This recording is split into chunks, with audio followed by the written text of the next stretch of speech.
Friends, तो कैसे हैं आप सभी। मैं आपका अपने YouTube चैनल में हार्दिक स्वागत करता हूं। तो आज हम पॉलिटी का एक बेस्ट और मोस्ट इम्पोर्टेंट टॉपिक सिटीजनशिप को डिटेल से अच्छे से जानेंगे, समझेंगे, उसको पढ़ने की कोशिश करेंगे। चलिए, तो सबसे पहले मैं आपको ये बात बताऊं कि नागरिकता क्या चीज है। क्या है सिटीजनशिप? नागरिकता। ठीक है, इंडियन पॉलिटी का बहुत ही इंपॉर्टेंट टॉपिक है और क्वेश्चन बनने की प्राइवेट यहाँ से बहुत अधिक रहती है। तो आवाज कैसे समझे? क्लियर? चलिए, तो इस बात को समझेंगे हम और पढ़ेंगे कि नागरिकता क्या होती है। ठीक है, नागरिकता। तो देखो, जो हमारा संविधान है, संविधान के पार्ट 2 में, किसमें भैया? पार्ट नंबर 2 में। और अगर मैं आर्टिकल की बात करता हूं तो आर्टिकल संख्या 5 to 11, मतलब 5 से 11 के बीच में जो भी बात विमर्श हुई है, जो भी कार्यक्रम हुआ है, वो सब तुम्हारा नागरिकता सिटीजनशिप के अंतर्गत आता है। भाग 2, आर्टिकल संख्या 5 से 11। इससे पहले जो आपके 4 आर्टिकल बचे गए, इनको भी आज करा दूंगा लास्ट में, कोई दिक्कत नहीं, बहुत ही सरल सी बात है, घबराएंगे इन चीजों से। ठीक है, लास्ट में लाऊंगा 4 आर्टिकल लास्ट में, इनके बाद। ठीक, तो नागरिकता क्या चीज होती है इसको समझेंगे। नागरिकता, अब मानो हम और आप, हम भारत में निवास करते हैं, हम भारतीय हैं। तुम पाकिस्तान में निवास करते हो, तुम पाकिस्तानी हो गई। अमेरिका में रह रहे हो, अमेरिका में अमेरिकन हो गई। नेपाल में रहो, नेपाली हो गई। तो जिस देश में कोई भी वहां का पर्सन निवास करता है तो उसके पास वहां की नागरिकता होती है। सिंपल सी बात है। और जो हमारी जो नागरिकता का हमने प्रावधान लिया है, वो कहां से लिया है भैया? वो हमने लिया है ब्रिटेन के संविधान से। कहां से लिया है? ब्रिटेन के संविधान से। ठीक है भैया।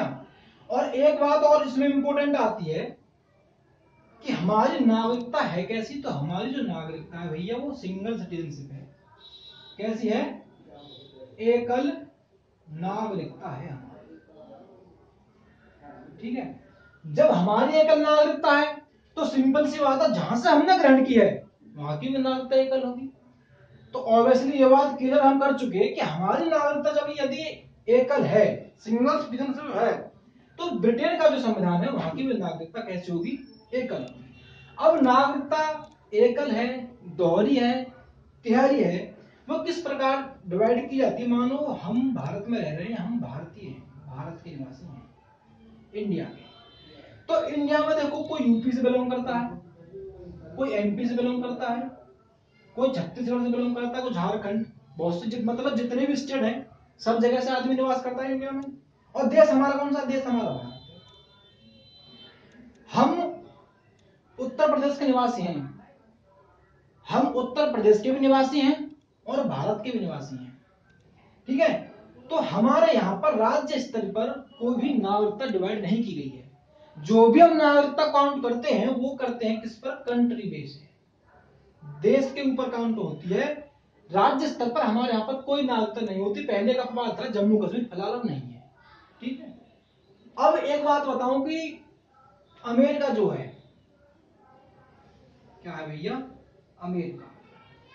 अमेरिका जो देश है, इसमें जो टोटल राज्य हैं, इसमें राज्यों की कुल संख्या है 50। और जो वहां का सबसे बड़ा राज्य है वो है तुम्हारा अलास्का। कौन सा है? अलास्का। चलिए साहब, ये वहां का सबसे बड़ा राज्य है। यदि कोई पर्सन, यदि अमेरिका का कोई पर्सन अलास्का में निवास करता है ना, तो वो अलास्का का भी नागरिक है और वो अमेरिका का भी नागरिक है। उसके पास एक तो पर्सनल जो नागरिकता है, जो सिटीजनशिप है, एक तो पर्सनल होगी अलास्का की, और सेकंड जो पर्सनल होगी वो होगी कंट्री लेवल पर अमेरिका की। तो इस अकॉर्डिंग यहां पर कैसी नागरिकता है भैया? यहां पर दोहरी नागरिकता है। ठीक है, दोहरी नागरिकता है। एक और इवेंट आया था कि स्विट्जरलैंड में राज्य स्तर पर भी 3 प्रकार की नागरिकता है, लेकिन वो बात छोड़ो, वो एग्जाम में कभी नहीं, आज तक ना हमने कभी सुनी। उस बात को हम पढ़ेंगे नहीं, फालतू बात से हमारा कोई मतलब ही नहीं है। चलिए इतनी बात आपके समझ में आ गई। तो देखो जो अब तक जो नागरिकता में संशोधन हुए हैं, जो अब तक नागरिकता में संशोधन हुए हैं वो कई बार हुए हैं। कितनी बार हुए हैं? तो ये क्वेश्चन एग्जाम में बन सकता है कि नागरिकता में अब तक कितनी बार संशोधन किए जा चुके हैं। पसीने से भीग गया डस्टर, मिटाने हो रही है प्रॉब्लम, दिख रही है आपको कैसे? गर्मी भाई बहुत है, बहुत मेहनत है, अच्छे से पढ़ना, समझ में बात आनी चाहिए, वरना मेरी मेहनत बेकार हो, अच्छी बात नहीं। चलिए तो अब हम समझने की कोशिश करते हैं कि नागरिकता में कितनी कितनी बार संशोधन किया गया, कितनी बार इसमें परिवर्तन किया गया। तो देखो सबसे पहले 1983 में हुआ, फिर 1925 में हुआ, फिर 2003 में भी हुआ था एक बार, और फिर शायद 2005 में भी हुआ था, और फिर एक हुआ था 2015 में, और अभी हुआ था कुछ दिन पहले 2019 में भी एक बार हो गया। तो कुल मिलाकर 6 बार नागरिकता में संशोधन किए जा चुके हैं। ठीक है, ये क्वेश्चन एग्जाम में बन सकता है, अभी तक तो नहीं आया किसी में, लेकिन आ सकता है, क्योंकि अभी करंटली सीईए, सीएए और एनआरसी इसको लेकर अभी भी बहुत जबरदस्त छिड़ी थी। तो ये चीज कभी करंट में है, पॉसिबिलिटी है कि या तो पूरे पूछ लीजिए और या इनके ये किसमें था, ये किसमें था, इनमें किसी के एक के विषय में पूछ लिया। तो ये बात इंपोर्टेंट थी, मैंने आपके ये बात माइंड में टच करा दी। इसको मैं लास्ट में बताऊंगा, सभी के विषय में बताऊंगा डिटेल से। चलिए तो जो नागरिकता प्रदान की जाती है उसका क्या मेथड है, क्या प्रोसेस है, उस बात को समझेंगे। देखो जो सिटीजनशिप है किस प्रकार मिलती है, ठीक है, हम समझ चुके हैं होता क्या, अभी हमको मिलेगी कैसे। एक तो मिलती है भैया जन्म से, बाय बर्थ, समझ में तो आ रहा ना, जन्म से, जन्म से। चलिए जन्म से किस प्रकार प्राप्त की जाती है इस बात को समझेंगे। यदि किसी व्यक्ति का जन्म, यदि किसी व्यक्ति का जन्म 26 जनवरी 1950, जो हमारा संविधान लागू हुआ था वो 26 जनवरी 1950 को हुआ था, और एक पॉइंट पीछे की तरफ चलो, तो जो संविधान पारित किया गया था वो 26 नवंबर 1950 में किया गया था, और इसी दिन 15 इंपोर्टेंट आर्टिकल लागू कर दिए गए थे। उन 15 में से 5, 6, 7, 8 और 9, उन 15 में से 5 तो ये शामिल थे और 10 अन्य थे। तो 26 जनवरी 1950 को ये 5 इंपोर्टेंट आर्टिकल उसी दिन लागू कर दिए गए थे, लेकिन आर्टिकल नंबर 10 और 11 ये 26 जनवरी 1950 को लागू किए गए थे। बात इसलिए की गई क्योंकि इसका ये आर्टिकल हम इनकी बात करेंगे बाद में, ठीक है, मुझे ध्यान आ गई, मैंने आपको बता दिया। चलिए तो यदि किसी व्यक्ति का जन्म, यदि किसी व्यक्ति का जन्म 26 जनवरी 1950 के बाद हुआ है भारत में, तो वह व्यक्ति भारतीय माना जाएगा। इतनी बात इसमें बताएगी, लेकिन उसके माता पिता में से कोई एक आदमी भारत का नागरिक होना चाहिए। अब सेकंड जो बात है वो है वंश परंपरा से। किससे भैया? वंश परंपरा से। अब वंश परंपरा क्या होती है? अब एक बात बताना तो मुझे, जो इसमें भी लागू होगी इसमें भी लागू होगी, कि मानो मैं हूं और मैं नहीं, कोई हस्बैंड वाइफ है कोई हस्बैंड वाइफ है और वो कहीं घूमने के लिए बाहर गए हुए हैं, ओके, मानो वहां पर वो कुछ टाइम के लिए डट गए, घूमने के लिए गए हुए हैं, वीजा बनवा लिया, घूम सकते कितनी भी दिन, ये कोई डिपेंडेंस नहीं होती, लेकिन उस टाइम पर उनके कोई बच्चा हो जाता है, उनके लेडीज है उसके, तो अब वो कहां का निवासी होगा? अब मानो या वो हम बाहर गए कहीं घूमने, अब मानो अमेरिका गया, मैं ही गया अमेरिका, मैं और मेरी वाइफ है, और मेरी जो वाइफ है उससे कोई बच्चा हो गया, ठीक है, तो अब वो कहां का नागरिक होगा? जबकि मैं और मेरी वाइफ इंडिया के हैं, हम इंडिया से बिलोंग करते हैं लेकिन हम फिलहाल अमेरिका में हैं, तो हम जो हमारे बच्चे की जो नागरिकता होगी वो कहाँ का माना जाएगा, इंडिया का या अमेरिका का। देखो वंश परंपरा इसी बात को डिफाइन करती है कि यदि हम भारत के हैं और सपोज दैट हम कहीं बाहर हैं और वहां पर कोई बच्चा हमारा होता है तो वो भारत का निवासी होगा। क्यों? क्योंकि उसके माता पिता यानी हम भारत के निवासी हैं। क्लियर बात हुई। यदि कोई बाहर से घूमने यहाँ पर आया है 26 जनवरी 1950 के बाद, इसका मतलब ये नहीं कि 26 जन्म से परंपरा है जी, जन्म से 26 जनवरी 1950 के बाद भारत में पैदा होगा तो व्यक्ति भारत का है, इसका मतलब नहीं है। उसकी माता पिता में से कोई एक आदमी भारत का निवासी होना चाहिए। इस अकॉर्डिंग पर जन्म से, इस अकॉर्डिंग वंश परंपरा से। यदि हम भारत के निवासी हैं, हमारा बच्चा है तो भारत का निवासी होगा, उसको भारत की नागरिकता मिल जाएगी या दे दी जाएगी। और जो सेकंड थर्ड होती है वो तो आपको बता दें, जो थर्ड होती है बाय रजिस्ट्रेशन। किस प्रकार होती है? बाय रजिस्ट्रेशन, मतलब पंजीकरण द्वारा। कैसे भैया? पंजीकरण से। ठीक है, मतलब क्या जाइए किसी देश में मुंह उठाकर कह दो हमको नागरिकता दो, पंजीकरण करा लो, पॉसिबल है नहीं। जब मूल संविधान था उसमें इसका टाइम था कि यदि कोई आदमी यहाँ पर आता है, अप्रवासी भारतीय है, अप्रवासी भारतीय पता किसको कहते हैं? अप्रवासी भारतीय। क्या हो गया? चलो, जो अप्रवासी भारतीय वो लोग होते हैं जो घूमने हेतु या भ्रमण करने हेतु इंडिया में आए हुए हैं या बाहर के देश में गए हुए हैं, उनको बोलते हैं अप्रवासी भारतीय। यदि कोई अप्रवासी भारतीय भारत में किसी अन्य कारणवश पढ़ने के लिए, घूमने के लिए, भ्रमण के लिए, ऐतिहासिक इमारतों को देखने के लिए भारत में आया हुआ है, यदि वो 6 महीने यहाँ रह लेगा और यहाँ पर रजिस्ट्रेशन आकर करता है कि हमको यहाँ की माहौल अच्छा लगा, हम यहाँ से वेरी इफेक्टेड हैं और हमको यहाँ की नागरिकता दी जाए, तो 6 महीने के बाद उसको नागरिकता प्रदान कर दी जाएगी। लेकिन अब ये तिथि बढ़ाकर 5 साल कर दी गई है। ठीक है, 5 साल कर दी गई है। राजनायकों के बच्चे, दार्शनिकों के बच्चे इसमें डिपेंड नहीं होते। ठीक, ये बात होती है पंजीकरण से, रजिस्ट्रेशन होता है इस प्रकार।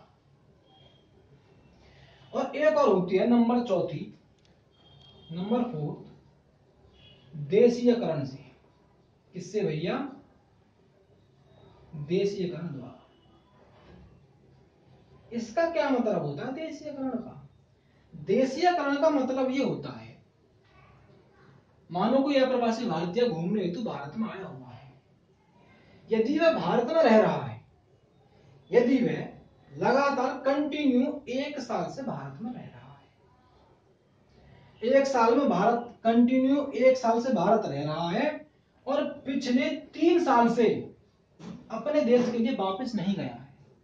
ठीक, और कुछ किताबों में तुम्हें 10 साल मिलेगी, कुछ किताबों में तुम्हें 14 साल मिलेगी। 1 साल से तो यहाँ रह रहा है, पिछले 3 सालों से अपने देश में नहीं गया है, और यदि वो यहाँ 10 साल तक कंटिन्यू रहता है तो उसको देशीकरण के द्वारा भारत की जो नागरिकता है वो प्रदान कर दी जाएगी।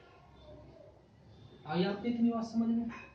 ठीक, और यदि मैं इंडिया का हूं, मैं इंडिया का हूं, ये जो पंजीकरण वाला था पिछला, यदि मैं किसी विदेश की लड़की से मैरिज कर लूं तो 5 साल के बाद ही उनको नागरिकता मिलेगी। ऐसे नहीं कि मैंने शादी कर ली तुरंत नागरिकता मिलेगी, क्योंकि वो जो मिलेगी वो मिलेगी बाय रजिस्ट्रेशन, पंजीकरण के द्वारा। भले ही वो मुझसे जुड़ गई लेकिन इंडिया में 5 साल निवास करने के बाद रजिस्ट्रेशन होगा जब उनको यहाँ की नागरिकता मिलेगी। ठीक, एक और होती है बहुत इंपॉर्टेंट, लास्ट है सबसे, क्योंकि 5 प्रकार से नागरिकता प्रदान की जाती है। 4 के विषय में बहुत अच्छे से डिस्कस कर चुके। एक जो नंबर 5 है वो है भूमि अर्जन द्वारा।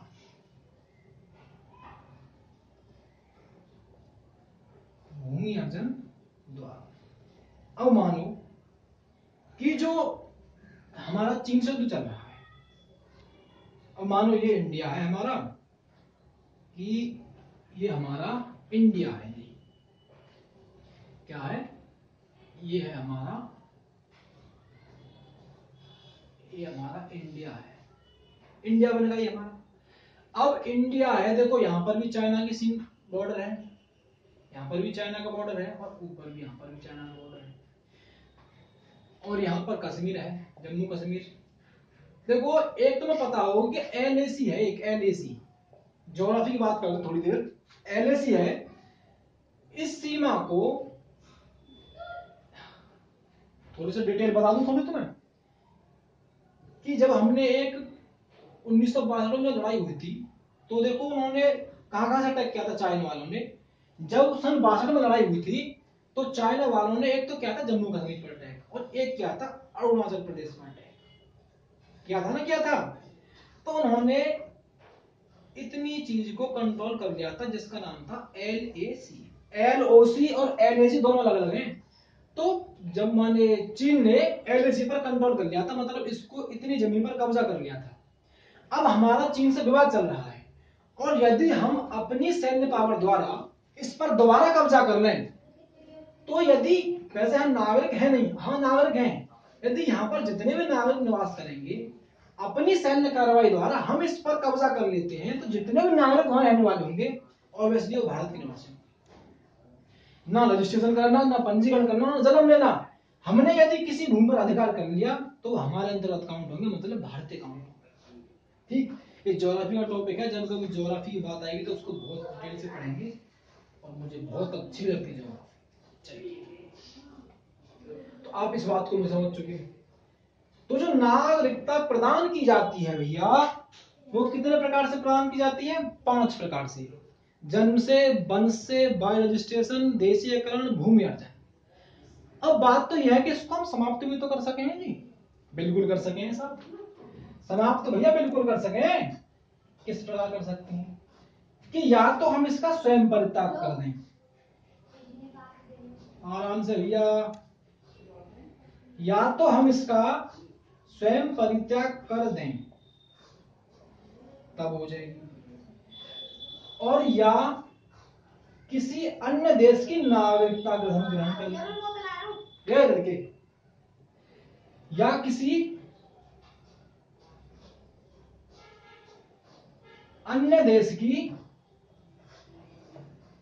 नागरिकता ग्रहण कर लें तब। और एक कंडीशन और होती है कि सरकार द्वारा भी छीनी जा सके, सरकार के द्वारा भी इसको छीना जा सकता है। किस कंडीशन में?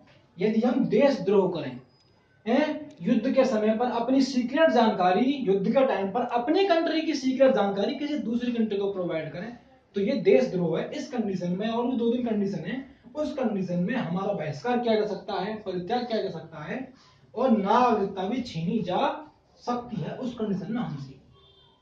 तो स्वयं परित्याग कर दें तो छूट सके पीछा, या दूसरे देश की नागरिकता ग्रहण कर लें तो भी ये छूट सकते हो। एक ही बहुत ही बात थी, जो अक्षय कुमार है, बॉलीवुड स्टार अक्षय कुमार, ठीक है, उनका लंदन में, कनाडा में, उनका कहीं बाहर घर भर है विदेश में, कहां पर है, शायद लंदन में ही दिखा है।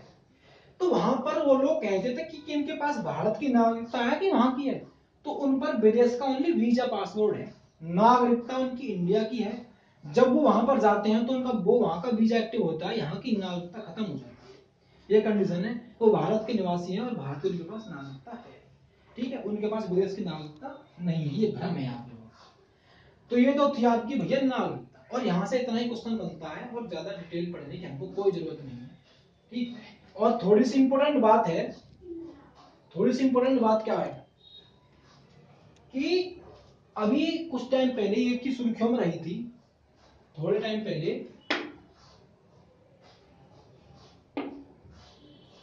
कि 31 दिसंबर 2014, इसको ध्यान करना, यही थी आपकी 2019 CAA, सिटीजनशिप अमेंडमेंट एक्ट, 31 दिसंबर 2014। और ओनली 3 देशों के लिए अमित शाह जी ने लागू की है। एक आपका पाकिस्तान है, एक आपका अफगानिस्तान है, पाकिस्तान, अफगानिस्तान, और कौन सा मुस्लिम कंट्री है, एक पाकिस्तान है, एक अफगानिस्तान है, एक और भी बताऊंगा, मुझे ध्यान नहीं आ रहा, 3 मुस्लिम कंट्री वाली है। वहां क्या था कि हिंदू, सिख, ईसाई, जैनी, बौद्ध और पारसी, इन 6 धर्म के लोग अगर इंडिया आए हैं 31 दिसंबर 2014 से पहले, इन 6 धर्म के लोग यदि इंडिया आए हैं तो उन्हीं को भारत की नागरिकता मिलेगी, अदरवाइज किसी को नहीं। 31 दिसंबर 2014 से पहले, ठीक है, 31 दिसंबर 2014 से पहले